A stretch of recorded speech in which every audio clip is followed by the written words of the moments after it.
그다음에 이제 나가면 이제 이런저런 식민지 문제 이런 게 나오면서 이제 이 네이션도 나오고 그러면서 조동일 선생의 이제 세계문학 기술이 나옵니다. 네. 거기에 대한 기술을 이제 흥미있게 읽었고 그것이 이제 오래전부터 나도 하나의 그 관심거리였는데 이 조동일 선생으로 이어지는 이 문맥을 지금 어떤 시각에서 하셨죠?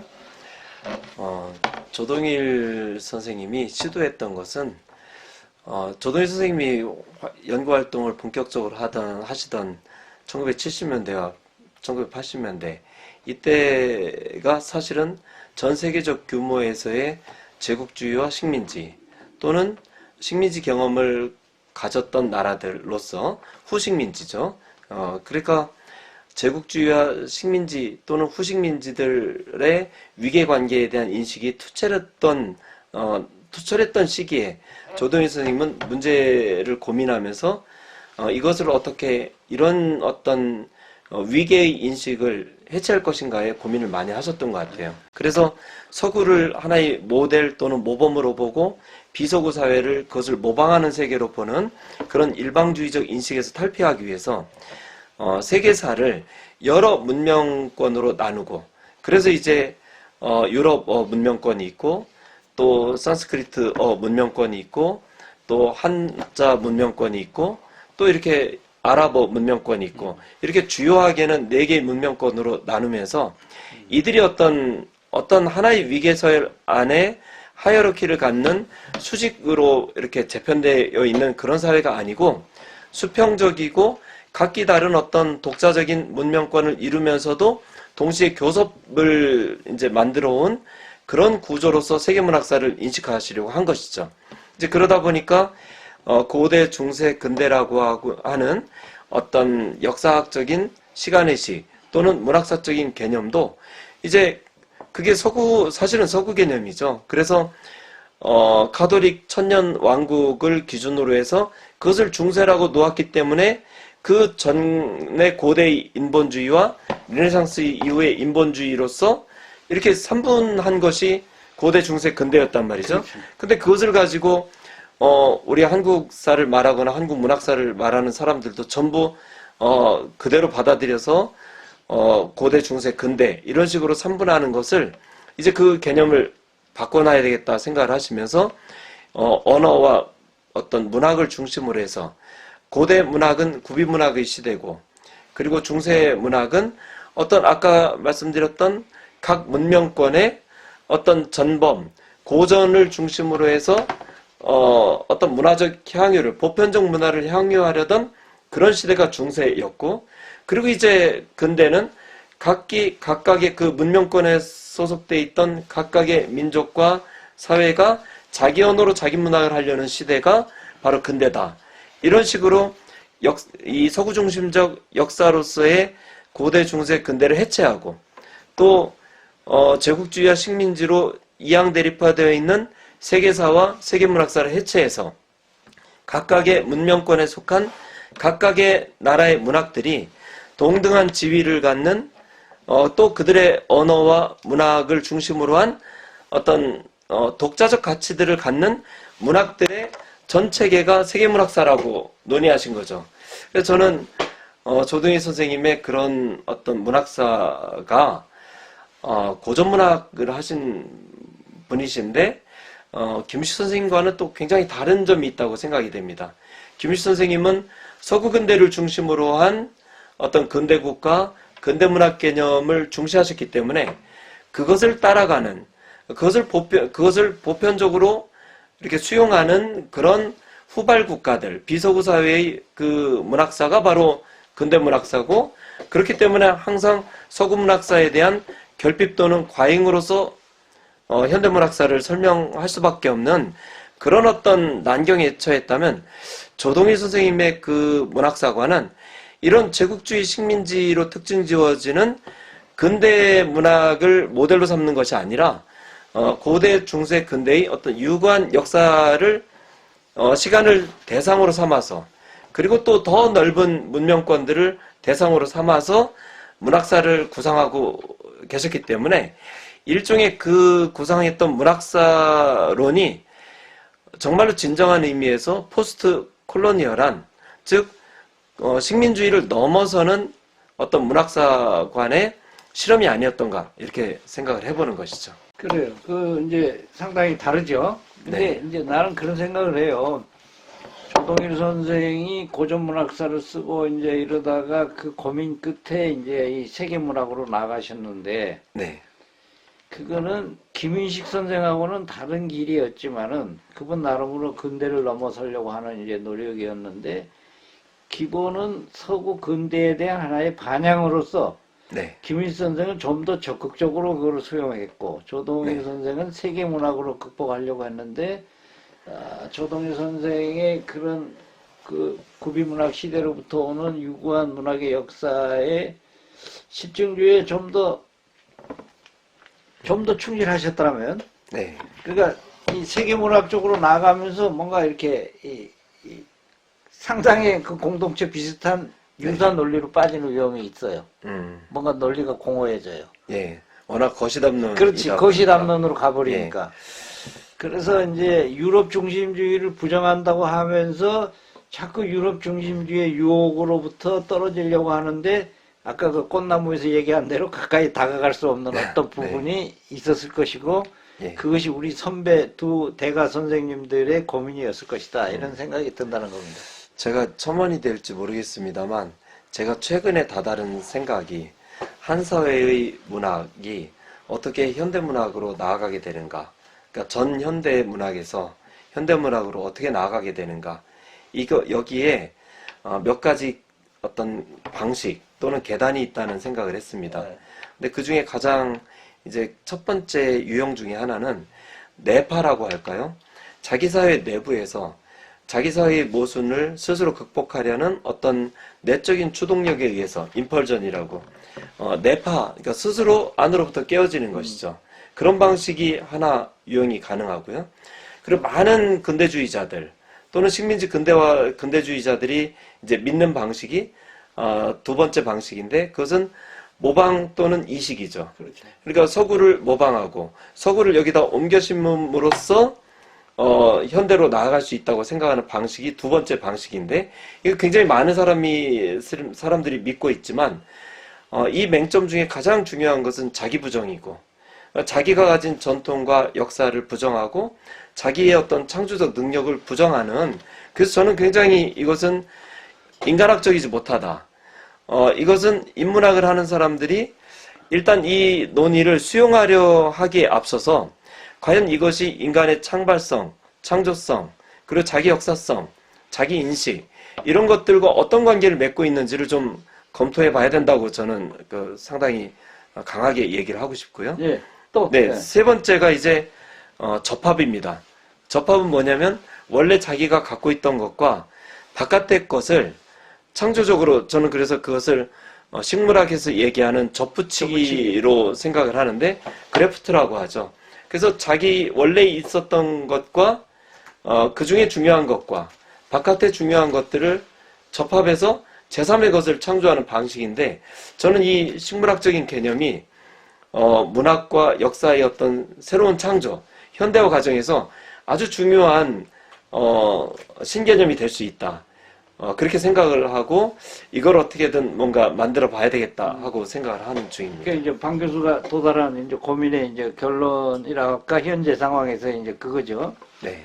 근데 이제 조동일 선생이나 김윤식 선생이라는 두 거대 거인들을 놓고 이제 생각하면서 결국은 이제 근대문학의 기원이 뭐냐, 이게 이제 그 네. 최대의 고민이었고, 김윤식 선생님이 여기서도 이제 뭐 나가면서 가라타니 고진이 나오면서 결국은 서양의 근대를 쫓아가기 바빴고 그 근대라는 거대한 벽 앞에 서 있는 두 분의 한국의 아주 선두적인 이 개척자들이 부딪혔던 고민이죠. 네. 그 앞에서는 이광수라는 인물이 한국의 문학을 개척하려고 또 앞장섰던 거인이고. 네. 그래서 이제 근대 문학의 기원이라고 할 때 예를 들면 소설의 개념도 여기 나오고 뭐 이제 시라는 것도 나오고 다 나오는데 네. 이게 이제 근대 부르주아 사회의 성숙과 더불어서 소설도 나오고 뭐 나왔다는 건 이제 서양에서 일반적인 얘기고. 네. 근데 어떻습니까? 근대, 한국 근대 문학이 좀 전에 이 상상의 공동체 쪽은 김유시 선생가 걸리고, 네. 세계문학, 조동희 선생 세계문학은 또 이제 세계문학하고 걸리면서 근대가 또 이제 나오고, 네. 거기서 한국 근대문학의 기원은 이제 방 선생 어떻게 보시는지? 제가 조금 전에 접합론에 네, 대해서 그치, 말씀드렸잖아요. 근데 그것은 제가 소설 연구자로서, 네. 현대소설 연구자로서 몇 가지 사례를 제시할 수 있다고 보는데, 구한말의 친일파로 잘 알려진, 그리고 한일합병에 일정한 역할을 한 것으로 알려진 이인직. 이인직의 혈인우를 우리가 최초의 근대소설 얘기를 많이 하죠. 근데 제가 그 혈인우를 이렇게 뜯어보면서 느낀 것은, 아니 이것은 16, 17세기 조선의 그 조선 문학에서의 한문 단편 소설이라는 양식, 특히 이제 16, 17세기가 임진왜란 병자호란 이후에 사회적 혼란과 국제 질서의 교란 속에서 어떤 새롭게 태동한 그 문학 양식이었단 말이에요. 그런데 그런 조선 전통적인 또는 중국이나 한국이나 일본이 공유하고 있던 한문 단편 소설의 양식을 가지고 그것을 한글화한 것이고, 거기에 영국에서 발원했다고 여겨지는 정치소설의 이념과 담론을 결합시킨 그런 작품이 바로 혈인우였다는 것을 제가 깨닫고는 상당히 놀랐습니다. 즉 뭐냐면 김유식 선생님은 이것을 일본 정치소설의 결여 형태, 즉 일본 정치소설을 가져다가 뭔가 모방하고 이식하려고 했는데 그것을 좀 모자라게 모방한 것이 혈인우였다, 이렇게 말씀을 하셨다면, 그런데 제가 본 이 혈인우는 한문 단편 소설이라는 양식을 한글화하면서 거기에 일본 정치소설 또는 영국의 정치소설 담론을 함께 이렇게 접합시킨 것이라는 거죠. 아주 새롭게. 여기서 바로 저는 제 접합론을 설명할 수 있는 하나의 계기를 또 발견했고요. 또 그런가 하면 신채호가 있지 않습니까? 신채호의 꿈하늘이라는 그 소설을 보면서, 아니 이것은 조선 전통적인 몽유록 양식과 서구적인 어떤 노블 양식에서 또는 일본 사소설 양식에서의 어떤 자기 이야기를 적나라하게 하는 소설적 방식을 몽유록 양식과 결합시킨 것이 꿈하늘이고 용과 용의 대격전이라는 것을 발견하면서 이것 역시 또 하나의 접합론으로서 설명할 수 있는 것이다 하는 생각이 들었고요. 제3파가 이제 이광수의 재생 같은 소설이 아주 흥미롭습니다. 이것은 흔히 얘기하기로는 우리가 그 일본의 금색야차와 금색야차를 모방 번안한 것이 이게 조일제의 그 장안몽이라고 얘기를 많이 하죠. 그런데 이광수의 재생에 장안몽 모티프가 나온단 말이에요. 그럼 이것을 어떻게 평가할 것인가 했을 때, 지금 이제 많은 번안 연구자들, 제가 뭐 이름은 얘기하지 않겠습니다만 많은 번안 연구자들이 주장하는 바는 이 1910년대 초반기에 이상엽이라든지 조일제 같은 사람의 번안 소설은 서구 소설 모방하기에 한 단계다. 그래서 번안을 통해서 모방한 다음에 그 다음에 이제 이광수라는 노블 형식의 모방이 출현하게 됐다라는 방식으로. 그렇죠. 그래서 서구 노블을 이렇게 수용하는 단계로서 이렇게 설정을 해놓는 것이죠. 그런데 제가 이제 참 이제 과문합니다만 옛날 소설들을 보다 보니까 중국 소설 경화연을 제1기연이라고 하는 새로운 제목으로 번역을 한 사람이 번역을 했는데 사실은 현재의 개념으로 보면 번안이죠. 홍희복이라는 사람이 이 제1기연 서문을 쓰면서 거기에 이제 그 서문에만 있는 것은 아닙니다만 번역을 세 가지로 나눕니다. 즉 뭐냐면 글자 그대로 옮기는 것, 두 번째는 의미를 중시해서 옮기는 것, 세 번째는 인물이며 배경을 여기에 맞게 정말로 어댑테이션이죠. 적용시키는 거죠. 한국 현실에 적용하는 것으로서의 우리가 지금 말하는 번안을 이제 제3의 번역이라고 보았던 것이죠. 근데 저는 이제 무슨 말씀을 드리고자 하는 거냐면 이렇게 그 중국에서의 어떤 저작을 한국의 현실에 맞게 이렇게 옮기면서 그것을 번안이라 하지 않고 번역이라고 했던 전통이 과거부터 존재했다는 것이에요. 그럼 그것이 왜 존재했느냐가 중요한데, 흔히 이제 이식론자들은 이식하고 모방하려고 했다라고 얘기를 하거든요. 근데 저는 조동일 선생님의 견해를 조금 차용하면서 얘기한다면, 중세의 어떤 이 번역이라든지 번안이라고 하는 것은 하나의 뭔가 어떤 이것이 중요한 가치를 가지고 있고, 모범적인 가치를 갖고 있기 때문에 좋은 것을 공유하려는 인식이라고 저는 생각을 합니다. 즉, 뭐냐면 이것은 흉내내기에 그치는 것이 아니라 진정하고 좋은 것을 내 것으로 만들기의 한 과정이라고 보는 것이고, 그런 점에서 저는 이게 일종의 전유, 어프로프리에이션의 한 방식이라고 생각을 하는 것이죠. 즉, 조금 더 적극적인 의미 부여가 가능한데, 이것을 이제 현대의 번안으로 옮기면, 역시, 아니, 모범이라고 하는 것을 우리가 중국의 중세 속에서만 찾았는데, 서구에서도 좋은 것이 있고, 일본에서도 좋은 것이 있으니까, 이것을 가져와서 내 것으로 만들기.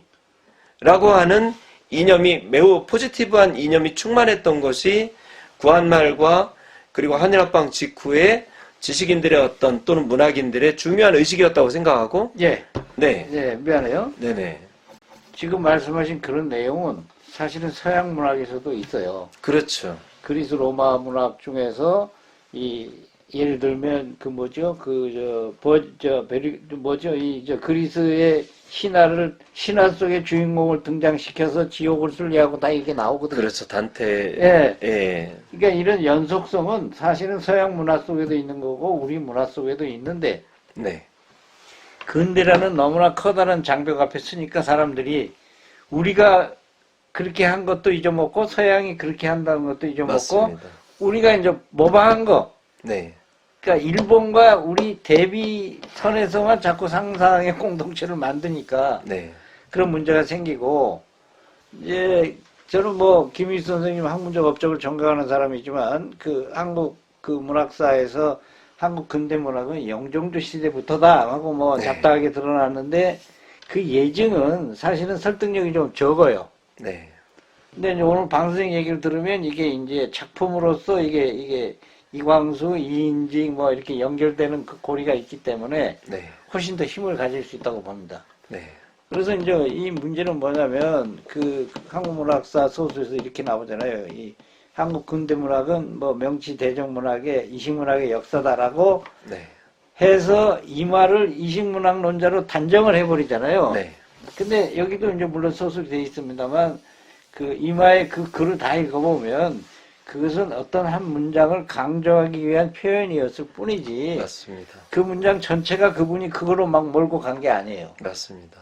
네, 그러니까 이제 뭐 논점을 명확히 하기 위해서 김인희 선생이 그렇게 했을지도 모르지만 그런 논점의 강조로 인해서 이만은 이식문학론자, 네, 김구식은 사대주의자, 네, 이렇게 단정하는 논리에 좀 더 우리가 유연하면서 실증적인 작품을 가지고 얘기할 때 우리의 자체적인 힘이 더 나오고 괜히 근대 쫓아가다가 그 벽 앞에서 부서지는 일이 없지 않을까 이런 생각이 듭니다. 그리고 또 구한말이나 일제강점기에 민족 어떤 독립운동가들도 그렇고 또 문학인들도 사실은 자기의식을 투철하게 갖기에 노력을 많이 기울였는데 오히려 그 수십 년, 100년 지난 이 후배 지식인들이 일본에 대한 자기 콤플렉스를 역사적으로 과거에 투사해서 그 선각자들이나 아주 치열하게 노력했던 그 사람들의 문학적인 어떤 유산들을 이렇게 그 이식과 모방으로 밀어붙이고 식민지 근대화론을 합리화하기 위한 그런 어떤 그 자료로 삼는 것이 안타까운 현실이라고 저는 생각합니다. 그래서 이제 그런 문제에 대한 우리 아까 말씀하신 접합론 네, 같은 것이 이제 하나의 대안이 될 수 있고, 이제 그것까지 우리 방 교수의 고민이 여기저기 역력하게 나타나 있어서 이 근대 문학에 대한 뭐랄까 한국 비평에 대해 다시 묻는다 할 때 한국 근대 문학 비평을 다시 생각한다 또는 뭐 어떤 제목이었으면 좋겠다는 생각이 들고, 네, 이 지금 근대하면 한국은 일본하고 이렇게 결합이 돼 있잖아요. 네. 떼어낼 수가 없잖아요. 반일 감정, 뭐 항일 감정으로 막 뒤엉켜 있는데 네. 일본과 한국을 볼 때 여기 이제 이 박유하 씨나 이런 사람들이 주장하는 이 위안부 매춘 문제, 네. 특히 이제 최근에 램지어는 근거도 없는 걸 가지고 그런 주장을 해가지고 세계적인 파문이 일고 있는데 이런 문제들은 어떻게 보세요? 나는 박유하 씨가 어떤 아주 작은 자료의 인용 범위 속에서 자기 논리를 그렇게 구축한 걸로 보이는데 어떻게 생각하세요? 저는 그 이른바 위안부는 매춘부였고, 그리고 일종의 자유계약에 의거한 성매매에 조선 여성들이 뛰어들었던 것이다. 그리고 일본 정부 또는 일본의 군부는 그것을 그냥 그런 수요를 가졌던 것이고, 즉 매춘에 대한 수요를 젊은 군인들이 매춘에 대한 그런 수요를 갖고 있었고, 그리고 그 국가는 그것을 단지 매개했을 뿐이고, 조선의 젊은 여성들 또는 그 성매매 업자들 이런 사람들이 자유의지에 의해서 위안부로서의 길에 뛰어들었던 것이다 라고 하는 게 주된 논지인데요.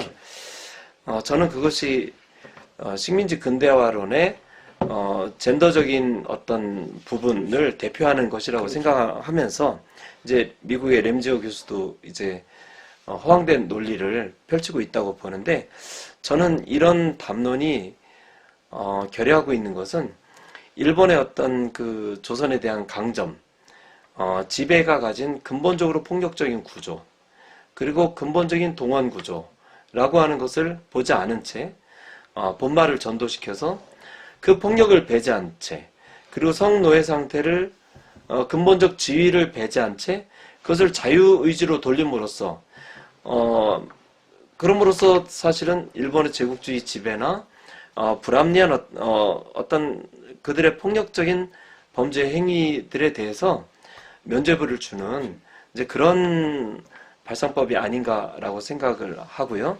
그리고 그런 오도된 역사의식을 특히 국문학자들이 근본적으로 좀 살펴볼 필요가 있다 이렇게 생각을 하고 있습니다. 그리고 특히 이런 어떤 박유하 교수의 제국의 위안부가 소송에 처했죠. 이제 위안부 할머니들이 사법부에 호소했던 것이죠. 그래서 이제 뭐 벌금 이런 사법 판결이 나오자 많은 이제 지식인들이 제국의 위안부 박유하 교수를 지지하는 성명을 냈어요. 그렇죠. 학문의 자유인데 학문의 자유가 침해되어서는 안 된다라는 것이죠. 저는 표현은 그 말 자체는 명분은 뭐 그럴싸하게 보일 수 있다고 생각을 합니다. 표현의 자유, 뭐 사상의 자유, 학문의 자유 얘기할 수 있죠. 그런데 역사적인 어떤 폭력적 구조에 의해서 희생자가 희생된 피해를 본 사람들의 그렇다면 그 박탈된 권리는 어떻게 보상될 수 있는가? 만약 국가 또는 국가의 일부 기관인 사법부가 사법부를 통한 법률적 구제 의도가 아니 법률적 구제 시도가 학문의 자유를 침해한다는 이유로 기각돼 버린다면 그 위안부 할머니들에게 남는 마지막 선택은 스스로 가서 그 폭력을 자행한 사람들에게 스스로 자기 자신의 힘으로 이른바 작은 땀을 펼치고 복수를 하고 자기 구제를 행하는 방법밖에 없는데, 그것이야말로 과거의 어떤 그 우리가 국가가 없는 무정부주의적 상태, 왜 홉스가 얘기했던 리바이어던 상태를 그냥 용인하는 것이 아니냐. 리바이어던 이전의 상태. 그러니까 만인 대 만인의 투쟁. 그리고 그냥 그야말로 질서 없이 투쟁하는 상태를 용인하는 그런 식의 논리밖에는 되지 않는다고 생각이 되고, 정말 이 첨예한 어떤 역사인식이 요구되는 현재를 지금 우리가 살고 있지 않는가 하는 생각을 해봅니다. 그러니까 이제 그게 신라의 발견보다 더 민감한 문제이고, 네, 그렇죠. 살아있는 문제이고 세계사적인 문제인데, 네. 램지어 교수와 관련된 최근의 논쟁을 보고 있으면 그 소위 이제 문건이 있냐, 그 네. 계약서 문건이 있냐, 네. 계약서 문건이 없다는 거예요. 네. 그럼 이제 그 주장은 모든 게 허구죠. 네. 근데 박유하 교수는 그 문건을 구체적으로 제시하고 있나요? 사실은 박유하 교수도 그러니까 박유하 교수의 입장도 어떻게 보면 그 일본의 지금 위정자들의 어떤 자기 변호 논리하고 같죠. 그렇죠, 물론. 그 증거가 없다라는 것이죠. 강제 동원했던 증거가 없다. 그런데 사실은 증거가 없는 것이 아니라 있습니다. 왜냐하면 2차 대전이 끝나고 일본 정부가 제국주의 그 과거를 가진 정부가 자기의 어떤 범죄 사실이나 이런 것을 감추기 위해서 문서라든지 이런 것들을 아주 대규모로 파괴하고 말씀하십시오. 인멸하고 했었습니다. 근데 그 과정은 마치 그 히틀러의 나치가 2차 대전에서 패전으로 끝나게 되면서 방대한 어떤 왜 그 유태인 학살이라든지 이런 자료들을 인멸하려고 했던 시도들과 아주 상통하는 것이죠. 그런데 다행스럽게도 일부 근거들은 남아있고 그럼에도 불구하고 논리를 견강부회하고 그런 것들의 증거를 애써 무시하고 특히 살아있는 증거로서의 위안부 할머니들의 증언 능력을 기억력이 없다든지 뭐 말이 이렇게 중언부언한다든지 이런 방식으로 그 증언 능력을 해체시킴으로써 그런 사실이 없다라고 역사적 사실을 부인하는 그래서 그것을 디나이얼리스트 부인론자들이라고 얘기를 하는 것이죠. 역사 자료가 없다는 방식으로 또 그 어떤 역사적 피해자들의 증언 능력을 거부하는 부인하는 방식으로 그 위안부 강제 동원 사실을 이제 부정하는 램지오 교수도 그렇고 박유하 교수도 그렇고 그리고 이제 그 많은 식민지 근대화론자들이 심정적으로 그 뒤를 따르고 있다고 할 수 있는 그래서 것이죠. 이제 이게 정확히 알고 싶은 것은 그 일부 매춘업자들이 뭔가를 그 문서가 있었을지도 모르겠고 네. 일본 정부에서 또 그런 걸 합리화시키는 또 뭐를 가지고 있을 수도 있고 그건 양면적으로 했을 테니까 네.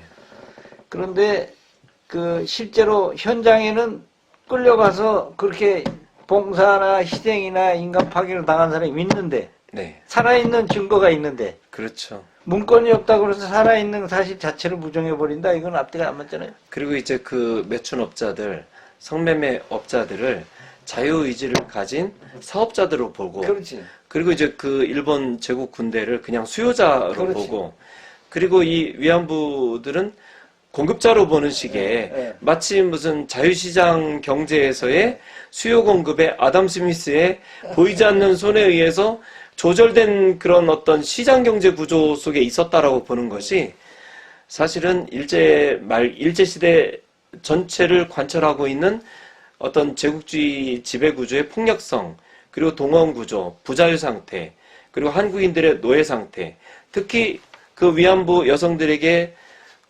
지워진 어떤 족쇄나 굴레를 전혀 부인하고자 하는 그런 어떤 의도의 소산이라고 밖에는 그러니까 이거 이제 간단한 예인데 예. 우리 어머니가 1945년 봄에 결혼을 하셨어요. 네. 1945년 봄에. 네. 그래서 왜 그때 결혼을 했냐? 그러니까 그때 벚꽃이 많이 피어 있었다는 거예요. 이 예. 수원절에 사셨는데 시집 안 가면 대신 따위 잡혀간다. 그렇죠. 그래서 외할머니가 성급히 이 결혼을 시켰다는 거예요. 그런 예들을 우리가 많이 그 토초에 보지 있는 않습니까? 예들인데, 네. 근데 그게 자유의지로 가서 계약하고 공급을 해줬다? 이게 참 예. 어려운 얘기. 그래서 이 근대라는 문제 속에 다 들어있는 복합적인 문제인데, 다만 이 성남론이 이 젠더 문제는 앞으로 끊임없이 논란을 야기시키는 이제 이런 문제 네. 거고, 현재도 진행 중이죠. 눈앞에서. 안타까운 일이고 이런 문제들 앞에서 좌우를 나누거나 보수 진보를 나누는 방식으로 이렇게 입장을 정하는 그런 방식은 곤란하고 그렇죠.